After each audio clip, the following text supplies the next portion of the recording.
విద్యార్థులు ఎన్ని కష్టాలు పడ్డా, ఎన్ని రోడ్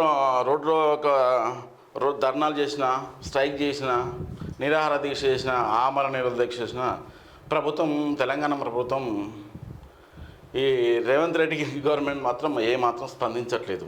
వాళ్ళ తీరులో మాత్రం ఏమాత్రం మార్పు లేనట్టు కనిపిస్తుంది.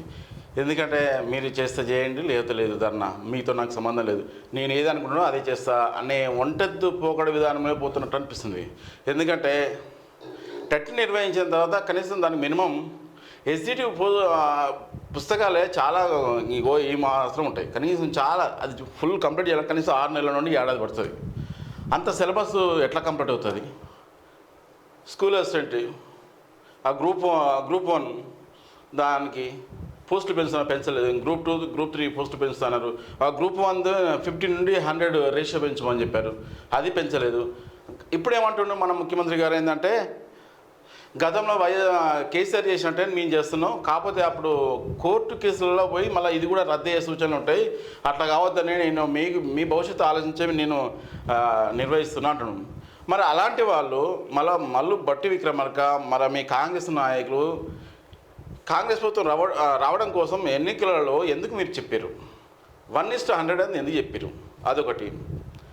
గ్రూప్ 2లా, గ్రూప్ 3లా, ఇలా గ్రూప్ 2లా 2000, గ్రూప్ 3లా 3000 జాబ్స్ పెంచుతున్నారు, మీరే చెప్పారు, అది పెంచలేదు.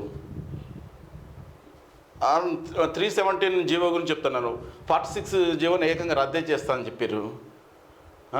డిఎస్సీలో మెగా డిఎస్సీ చేస్తా అని చెప్పారు, మరి చేయలేదు. ఆ గురుకుల విద్యాలయాల వాళ్ళకు పోస్టులు ఇచ్చారు, అపాయింట్మెంట్ ఇచ్చారు, వాళ్ళకు కొన్ని రాలేదు. అవి అక్కడే ఉన్నది. మరి మీరు మాట్లాడుతుంటే ఏదో వినసొప్పుగా ఉన్నట్టు అనిపిస్తుంది, కానీ బాధ కలుగుతుంది. విద్యార్థులు దిల్సుఖ్ నగర్, అశోక్ నగర్ ఏరియాలో ఎంత ఘోరంగా చేస్తున్నారు, కనీసం వాళ్ళని పట్టించుకోరా? మళ్ళీ తర్వాత నిరాహార దీక్ష చేసిన వాళ్ళ మీద అవహేళనకరమైన మాటలు మాట్లాడుతున్నాం. ఏం మాట్లాడుతున్నాం ఇప్పుడు చిన్న వీడియో చూద్దాం. ఎందుకంటే నిన్న మన ముఖ్యమంత్రి రేవంత్ రెడ్డి గారు జేఎన్టీ పరిధిలో ఉన్న ఇంజనీరింగ్ కాలేజీలలో మీటింగు, వాళ్ళ కలిసి మాట్లాడుకున్న ఇంజనీరింగ్ పరిధిలో ఉన్న కాలేజీలలో కొన్ని మీటింగ్ జరిగింది. దాంట్లో మన రేవంత్ రెడ్డి ఏం మాట్లాడినా చూద్దాం.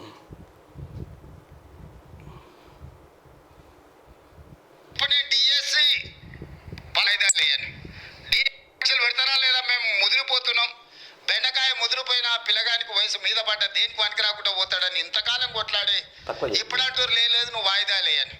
డిఎస్సి నోటిఫికేషన్ 2 సంవత్సరాల కింద ఇచ్చిన నోటిఫికేషన్, 2 సంవత్సరాల నుంచి డిఎస్సి నోటిఫికేషన్ పరీక్షలు నిర్వహించకపోవడం వల్ల పిల్లలందరిలో అన్రెస్ట్ పెరిగిపోయింది. 2 ఏళ్ళ నుంచి వాళ్ళు డిఎస్సి కోసం ప్రిపేర్ అవుతారు. ఇప్పుడు నేను డిఎస్సి పలానా డేట్ నాడు పెడతా అంటే లేదు మాకు చదువుకోవడానికి సమయం కావాలి, దాన్ని కూడా కొంచెం వాయిదా అయ్యింది అంటారు. అరే రామ, 10 ఏళ్ళు నోటిఫికేషన్ రాలేదన్నారు, 2 ఏళ్ళ కింద డిఎస్సి నోటిఫికేషన్ వచ్చింది, 2 ఏళ్ళ నుంచి వాయిదాలు పడతానే వచ్చింది. ఈ 2 ఏళ్ళ పిల్లలు చదువుకోలేదా? మళ్ళీ ఇప్పుడు వాయిదా వేస్తే అదనంగా చదువుకోలేదు. మేమే సిలబస్ మార్చలేదే, పరీక్ష విధానాన్ని మార్చలేదే మీరు నేర్చుకోవడానికి. అంటే కేవలం కొన్ని రాజకీయ శక్తులు, కొన్ని కోచింగ్ సెంటర్ల యజమానులు ఆన్ టైంలో పరీక్షలు అయిపోతే నష్టం జరిగేది రాజకీయ నిరుద్యోగులకు, ఎస్టాబ్లిష్ చేసుకున్న కోచింగ్ సెంటర్లకు. ఎందుకంటే ఏ పరీక్షలు ఆ పరీక్షలు అయిపోతే పిల్లలు ఈ ఉద్యోగం రాకపోతే వాడు ఇంకో దానికి వెళ్ళిపోతాడు ఆటోమేటిక్గా. ఊర్లో పోయి వ్యవసాయం చేసుకుంటాడు, ఇతర ఉద్యోగాలకు పోవాలనుకున్న వాళ్ళు ఇతర ఉద్యోగాలకు పోతారు. డిఎస్సి రాస్తే ఒకవేళ గవర్నమెంట్ టీచర్ ఉద్యోగం రాకపోతే ప్రైవేట్ స్కూల్లోనైనా జాయిన్ అవుతాడు. ఇతర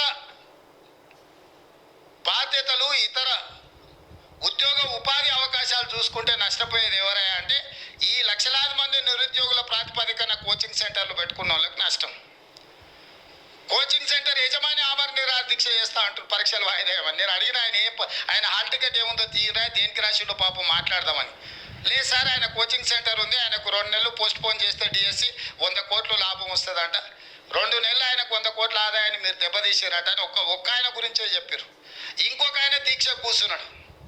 ఏందే ఆయన మన పార్టీలో ఉండే మనటి వరకు ఆయనేం పరీక్షలు రాస్తున్నానంటే, నువ్వు పార్టీలో ఏం ఉద్యోగం ఇవ్వలేదంటే సార్, ఇప్పుడు నిన్ను గిల్లడమే ఆయన పైన అంటే అందుకే ఆయన దీక్ష కూర్చున్నాడు సార్ అన్నాడు. ఇంకో పిల్లగాడు కూర్చున్నాడు, గాంధీ హాస్పిటల్లో చేరాడు.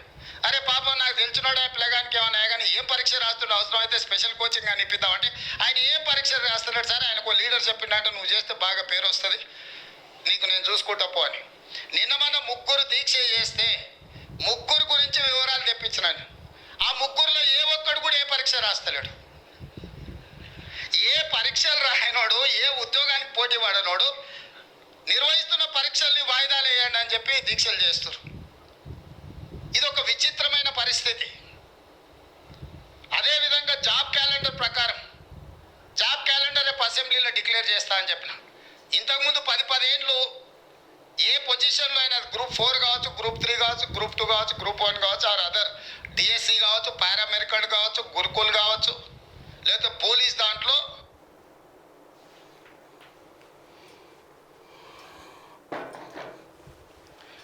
అయ్యా తెలంగాణ ముఖ్యమంత్రి రేవంత్ రెడ్డి గారు, మీరు మాట్లాడేది ఎట్లా ఉందంటే చాలా ఇబ్బందికరంగా ఉంది.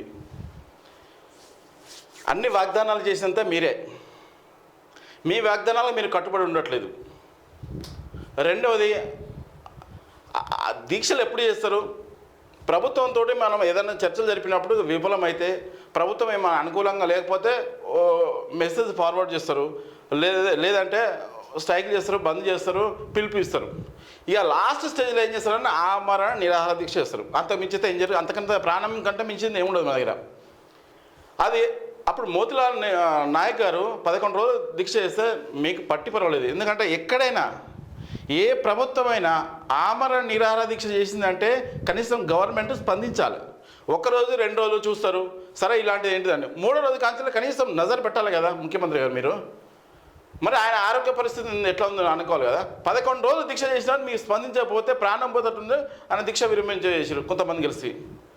అట్లనే అశోక్ సార్ గురించి, అట్లనే బక్క జడ్సన్ అన్న కనీసం ఒక 40 సంవత్సరాలు మీ కాంగ్రెస్ పార్టీ కోసం ఆహర్నిశలు నిస్వార్థంగా సేవ చేసిండు.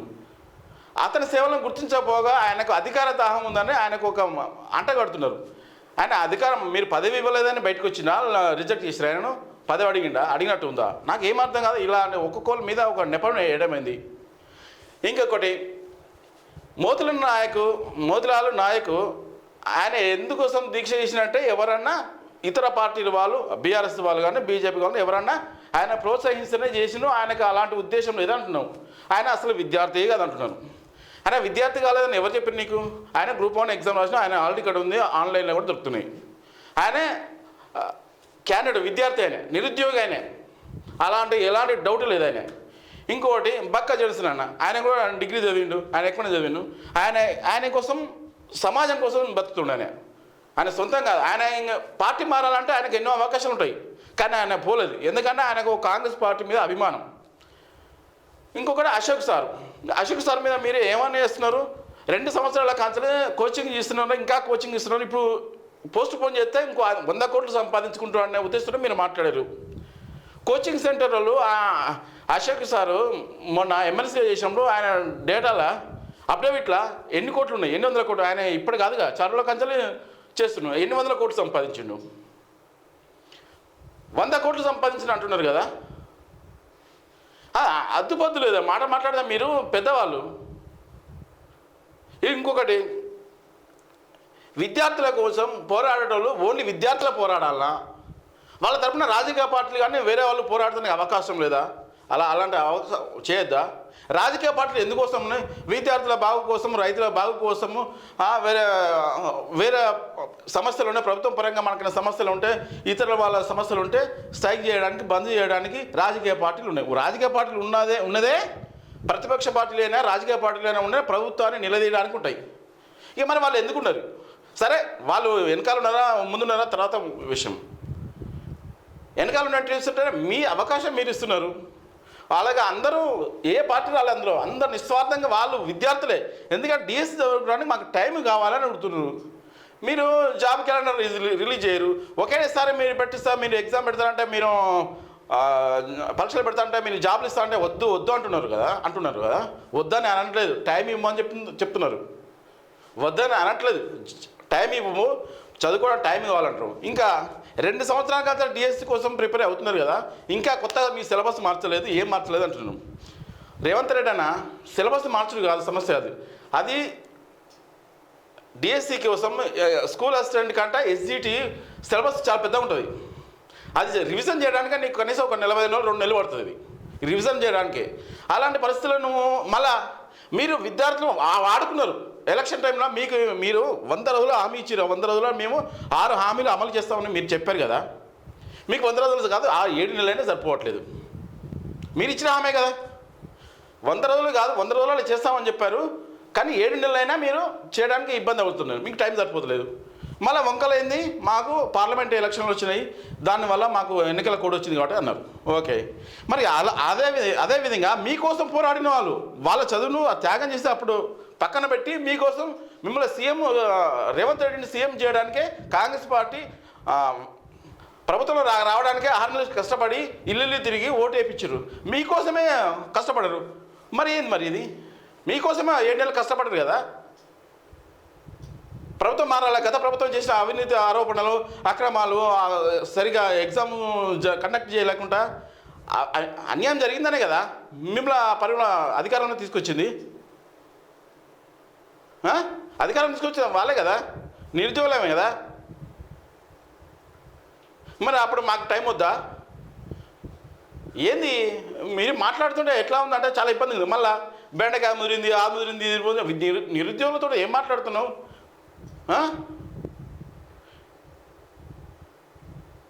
జర పద్ధతిగా మాట్లాడ. మీరు చాలా పెద్దవాళ్ళు.